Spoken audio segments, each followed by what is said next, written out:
So what am I doing for my health right now? Well, I recorded this video with my entire protocol of what's going on in my kitchen right now and how I'm taking care of my health, along with going over the worksheet that I made so that you can track your symptoms and your protocols. And then I realized that these need two different videos. So I'm going to go ahead and cut to my protocol now, and you can check out the other video that has the worksheet so that you can start tracking your symptoms and your protocols. Yeah, so my protocol.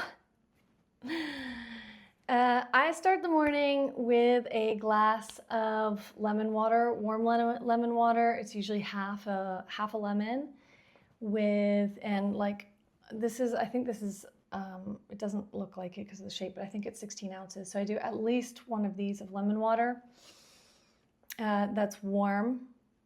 And then maybe 20 minutes after that, I have my bone broth. And I think intuitively, I feel like the bone broth is making a big difference for me. I make this myself. I want to show you the consistency. I really think that this is really helping. It has a lot of amino acids and stuff in it. You want to make sure that it's jelly consistency like this.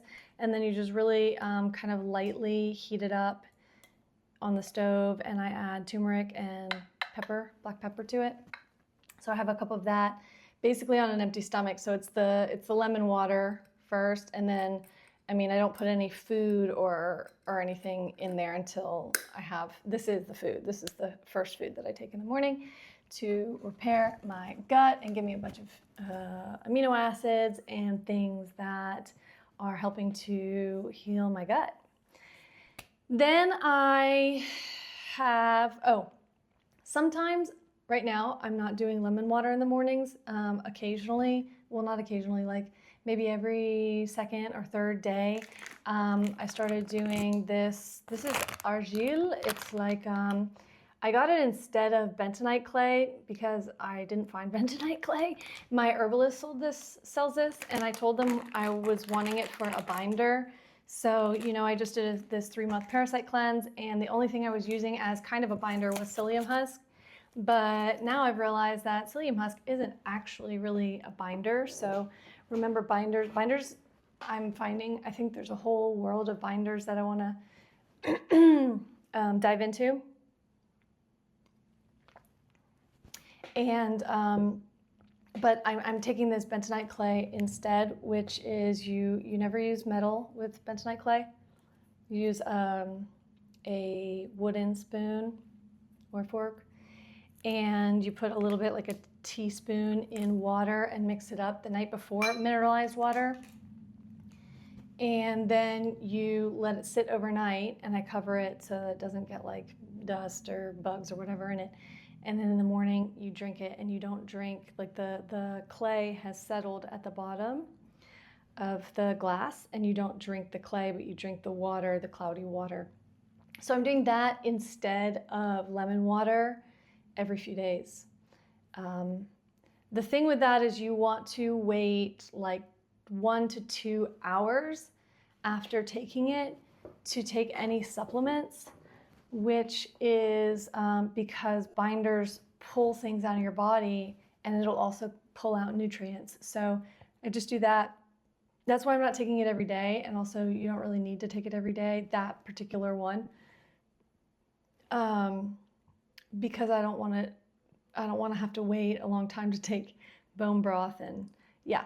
The other thing I'm doing in the morning before I eat food, and today, I said I'm not being like super religious about, I'm not being like extremely strict about the protocol, but I'm taking this tea, which I got from my herbalist in Playa del Carmen, and it's a reproductive system tea. So it goes in and flushes out all of the, density and extra hormones that your body might be holding on to. We talked about this in another video about the liver, and how the liver and bile are meant to excrete additional hormones and toxins and cholesterol and other things your body doesn't need anymore. And if they get blocked up in there, it can cause cysts and I would say endometriosis and heavy periods and things like that. And I went to the herbalist and she thought that I might have a small, what would become a cyst. I'm going to do a whole episode on this because it's very interesting. But so she recommended that I drink this tea for 3 months, twice a day. So she said if I can, to do it in the morning, but fasting before I eat. So sometimes I'll do either the bentonite clay or lemon juice and then my glass of this and then the bone broth. But today I did the bone broth first and now I'm having this. And here's what it looks like when I buy it from the herbalist. It's just bark and leaves and stuff. And I make a big pot of tea. And then I drink it throughout 5 days and then I make another batch. So it's not that big a deal to just you make tea once and you drink it for 5 days. So then, yeah, my first food in the morning, if you will, is bone broth. And then later, I never drink coffee anymore. I just started this a few months ago, but I never drink coffee before having something in my stomach that's coating my stomach. So at least the bone broth before I drink coffee. And if not, then also I'll have breakfast, which is typically a small bowl. I don't need anything super heavy for breakfast. Greek yogurt with some fruit and pumpkin seeds oftentimes, or some like a little bit of almond butter or something like that. And now I'm having my coffee. So that's my morning routine. The mornings and the evenings are a little bit heavier, and then I don't do a whole lot during the day. One thing I am taking during the day is ferrobisglycinate, which is iron. If you see my other videos, you will know that I went to the doctor for hair loss primarily, and we did a bunch of tests on typical things that can cause hair loss, and one of the things was that my ferritin levels were quite low.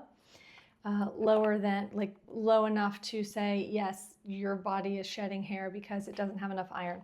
So I'm taking that. You're supposed to take it on an empty stomach, and just working with Claude and my whole protocol, it was like, if you're not taking it in the morning because I'm taking other things in the morning and I'm taking this, which would strip my body of the iron. I'm taking this on an empty-ish stomach, usually before lunch. And I just ran out of it and I need to order more. Before every meal, I'm taking this milk thistle.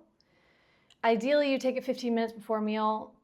Often I take it I'm like, oh yeah, I got to take this. And I just keep it on my dining room table so that I remember to take it. And I drink it with a small glass, 1 or 2 meals a day. When I remember, I take it with a small glass of lemon water. So I'd put filtered water up to here and then squeeze lemon in it and drink that with this, because this supports the liver and lemon water supports bile production and healthy bile, which, as we talked about in the liver episode, is really important for flushing, for the liver and bile to pull toxins out of our bodies. Let's see. Then I am also taking vitamin D3, K2, MK7, which when I did the tests, a bunch of tests, when I found out that ferritin was low, it also said that my D3 was low.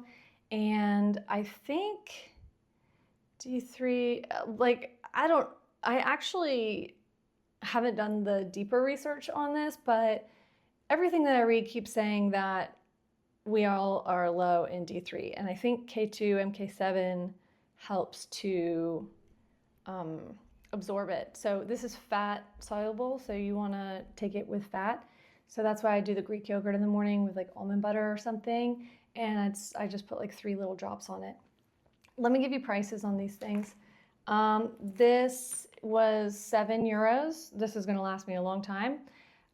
If you get bentonite clay instead, excuse me, or activated charcoal, or those are around the same price, I think.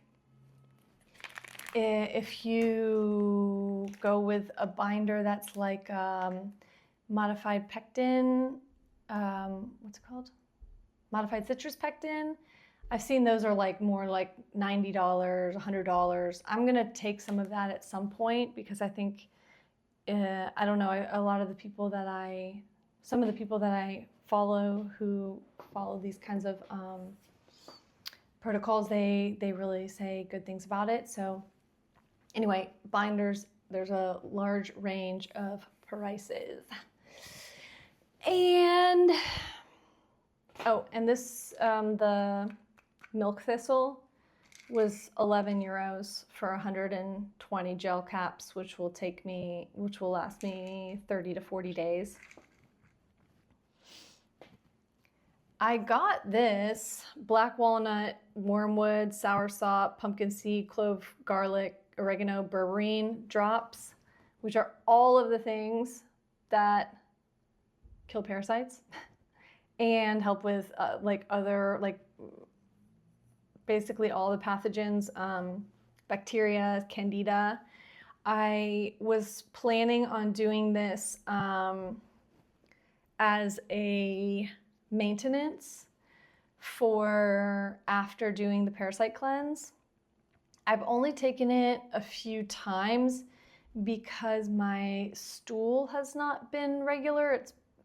So I just kind of thought, let me lay off it and kind of see if I can regulate my stool. So, but soon I'm gonna add this back in, mainly because when I go out to restaurants and stuff here, I try to remember to bring my water bottle with filtered water from my house, but a lot of the time I don't.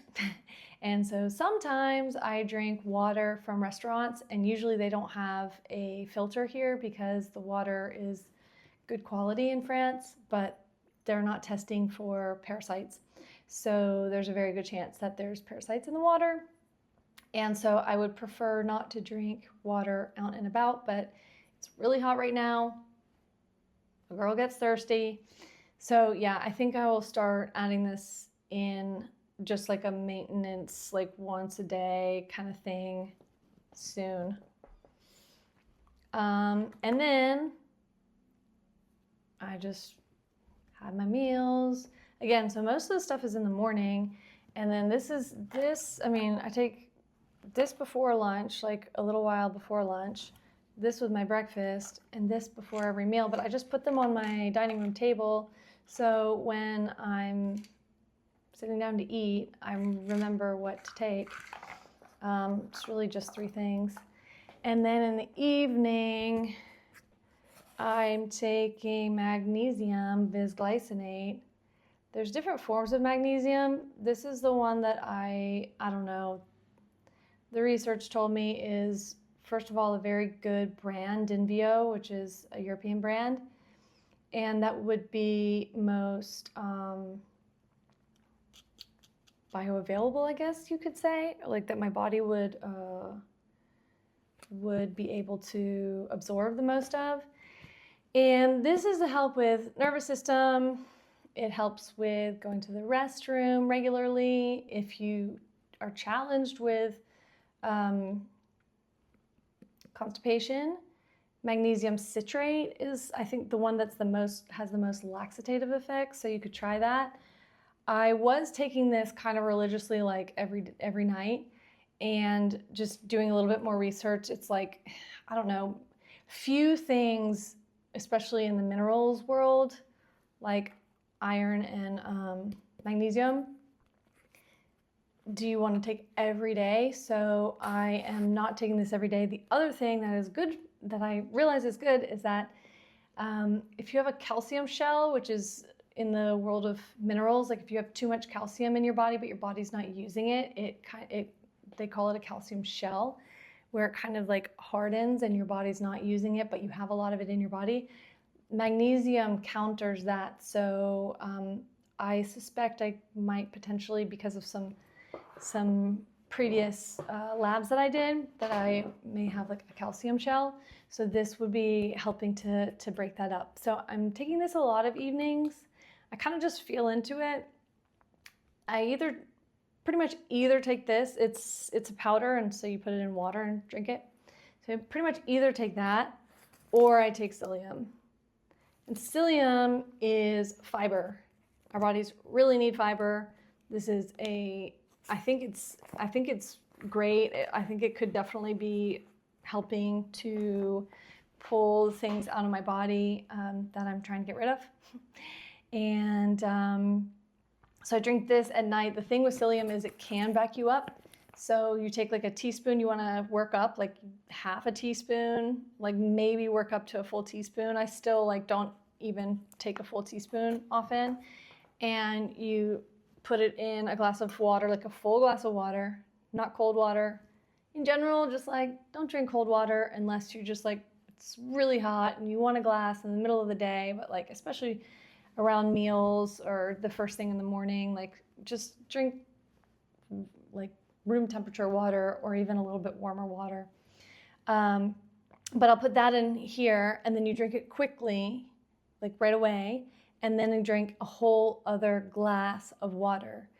I'm trying to take it a little earlier in the evening, like not right after a meal, because you don't want it to take up the nutrients, but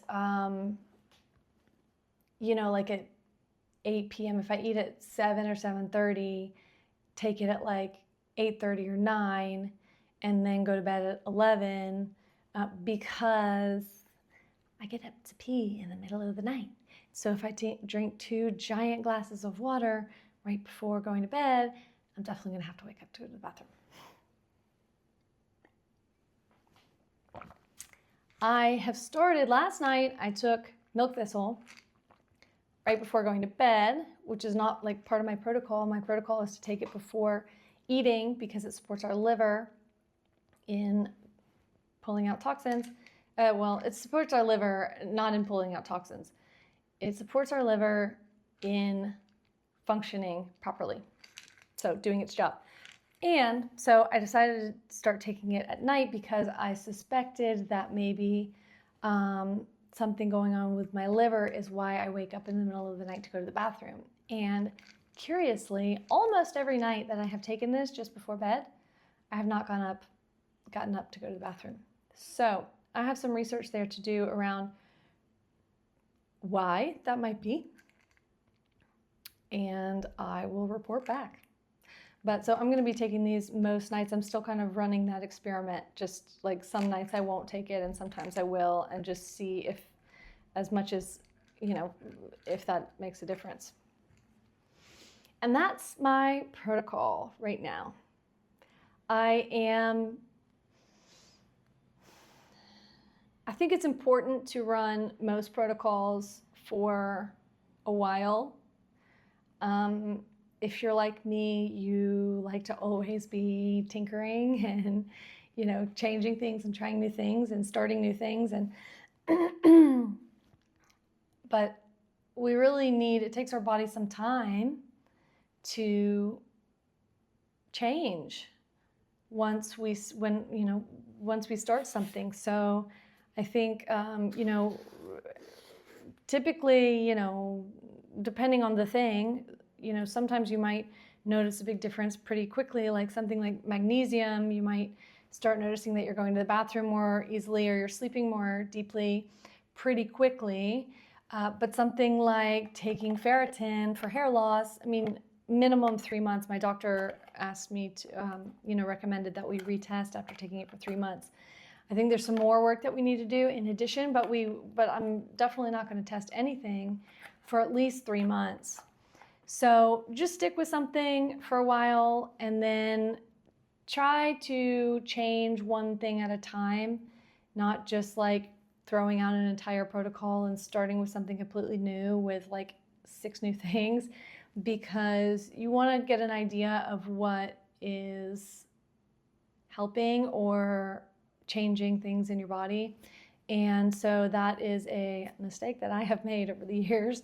And so I'm just trying to like kind of stick with this for a little bit longer, let it do its work, and eventually I will drop off some things and, but really I feel pretty good. And this is manageable for me. Whenever I try and get really too strict about like, well, like you're supposed to take the ferritin on like on an empty stomach, but like I've got all these other things I'm doing in the morning. So like, do I take it in the morning or do I take it like 80% there is better than not at all. So, and also like, don't overwhelm yourself with trying to do all of these things. I work from home. I have time. I don't have kids. Like these are things that are doable for me.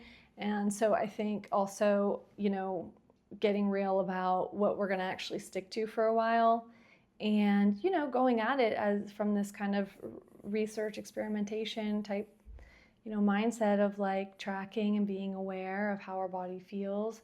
I think that's going to really move things forward. So, that's that. And I will do these little health checkups with myself every once in a while, probably like maybe every month or so. Again, like things take some time, so we'll do it probably every month. And in the meantime, I'm doing some other tests and things. And so I will also report on what those tests are coming back with. Okay, see you tomorrow.